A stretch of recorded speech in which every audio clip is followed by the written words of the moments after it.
Wow, why I became breatharian? It's a big question, you know. I met a guy. His name is Tal. He's a good friend of mine, and we were volunteering in this place of hippies. Everybody wanting to do good in the world. It was called the Love Revolution. And one day, Tal was very shy about it, but it came up to me, took me to the side, he said, "Ray, I have to tell you something. I haven't been eating in like I don't know 2, 3 years. It was then." I was like, "What?" And he was like, "Yeah, I just I drink a little bit of juice, and I never really care what I eat, well, like what I drink, and I have all this energy, and I sleep less." And he started telling me all the virtues of this, and I was like, "Okay," and I started following him, not trusting completely. And when I followed him, I went to a festival, and we were together for a few days, and he was having all this energy, doesn't sleep, doesn't drink, doesn't eat, everything is like amazing. So I said, okay, I have to do this, but I wanted to do it for two reasons. An egoistic reason, for myself, for my ego that wants to conquer, that wants to challenge, and altruistically because I told myself, something, if this really does work, this is a solution for so many health issues. It's a solution, and it's convincing you that mind is over matter, and that things here are not as they seem to be. And with that understanding, it's much bigger. So when I did my process, I already started writing a website and already started writing a book, like the first book, my book, A Year Without Food, that was sold successfully in Amazon. And I just said to myself, you know something? This is you. I felt my future self go back in time and tell me, Ray, come towards me. This is what you're supposed to do. And everything was like phew, simple. It was the tummy calling me. Like all the participants, the only thing I know that participants that come to the process is that they hear a calling. And hear a calling to experience it. Doesn't necessarily mean that you want to live like that. You want to experience it for a while. It will teach you a lot. Well, ever since I became a breatharian, a lot of things have changed for me. First, I started teaching this type of lifestyle. I did workshops and I became like a guide. It really changed me on a deeper level. As a man, I became more feminine, more patient. I became the observer of my actions, so I can learn from a mistake much quicker because I admit it's a mistake. And when somebody tells me something, then I don't immediately resist, and the ego comes out and say, "No, absolutely not. There's okay and not okay." No, I just say, "You know something? I'm gonna think about whatever it is that you said, that has been said. I will contemplate it, and I will try to see where he is right first." So when the ego is reduced, it's really easy to do those things.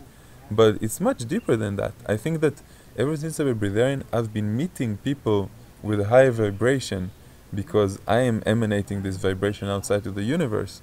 So I'm beginning to meet more and more people that are equivalent in the same frequency, that want to change the universe, that want to change the planet for the better, that feel good with themselves and have a higher acceptance of themselves. It's about self-love and non-judgment. Self-love doesn't mean that it's megalomaniac. It's not like I'm the best in the world. It's acceptance of who you are. And when you accept who you are for the better and for the worse, then you see that everything is accepting, you're even accepting the people that are outside of you. And when you're loving yourself, you're loving them. And when you're not judging them, you're not judging yourself. So, and how do you connect, like the abandonment of the regular eating with these new qualities? Is it because we have less time digesting? Is it because we that energy that we are achieving? The best thing, the best advantage is that you have more time to yourself. And why is that? Because you're not digesting, then the body has more energy. That's like 2, 3 hours every day. Plus, you're not shopping. Plus, you're not cleaning you're not cleaning the dishes afterwards. Okay, you save money eventually. You have more time for yourself, so you go to sleep later and you wake up earlier, and you don't go to lunch in the middle of the day. So you can, like in my job, you just write another half an hour, and you don't even go out. And I think that because a person has more time for himself and self-fulfillment, which is something that is missing here in our life, that is the biggest development. Because it comes from the fact that suddenly you don't need this frame of a marriage or university or work. Suddenly you have more time to be who you were supposed to be. And the social paradigm of food and drink and sleep kind of breaks. You become more of who you were supposed to be. So you're accessing a different realm of your own. How would you define it? Like proper self-awareness. Would that would be the relationship between breatharian and self-awareness? When you're becoming a breatharian, you're more self-aware. First, all your senses are a little bit more sharp. The second thing that happens is that you understand how much control your thoughts have over your body, because you've actually created a different system. You've opened an ancient engine that really knows how to live more from energy than from regular food. So you understand, wait a second, I don't have to be sick. Why do I have to be sick? And you understand that as a breatharian, because your body is completely clean of toxins all the time, you are going to live much longer without being sick. And when you understand those things, you become more self-aware. You understand also in the channeling workshop, for example, that you can talk to different parts of your body. If I will listen to my lungs will tell me, Ray, you used to hurt me. Or Ray, this place is amazing for me. Thank you very much. The air you're giving me here is so good, you know.